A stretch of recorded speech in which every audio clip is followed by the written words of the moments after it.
Another day, another basketball stories na naman ang pagkukwentuhan natin. At ngayon nga ay pag-uusapan natin ang balitang may reklamo nga po ang Minnesota Timberwolves sa mga referee at ang balitang pagtanggal na ng Los Angeles Lakers kay DeAndre Ayton.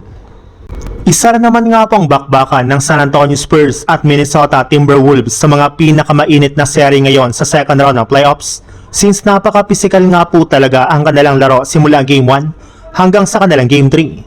Hinahayaan lang naman nga po ng mga referee ang kanilang mga players na magbanggaan sa loob ng court. Ngunit sa kabila nga po niyan ay hindi para naman nga po naiwasan ng head coach ng Wolves na si Chris Finch na magreklamo sa kanilang mga referee.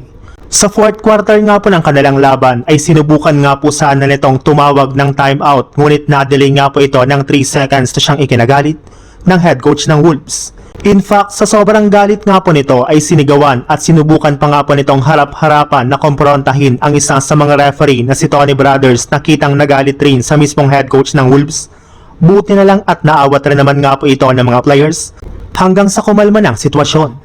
Pero hindi rin naman nga po doon nagtatapos ang inita nilang dalawa dahil sa naging interview nga po kay Coach Chris Finch ay sinabi nga po nito na napaka-unprofessional nga po ni Tony Brothers sa kanilang naging laban.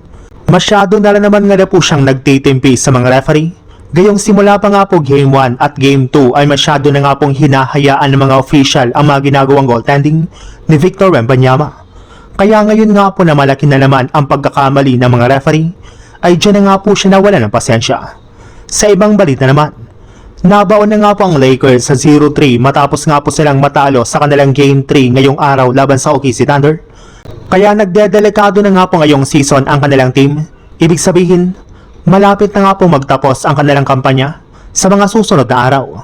At syempre hindi rin naman nga po magtatapos ang pagkatalo ng Lakers kung hindi maghahanap ang mga fans ng sisisihin sa kanilang Game 3.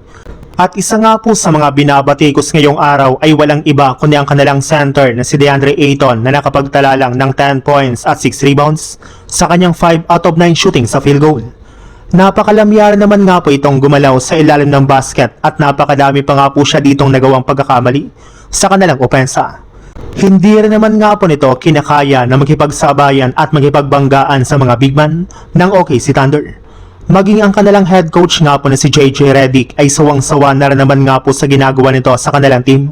Matapos nga po nitong sabihin sa kalagitnaan mismo ng Game 3 na hindi nga daw po talaga niya pwedeng paglaruin si Ayton kasunod ng pag-alaw niya na makakuha ang OKC Thunder ng 2 offensive rebound.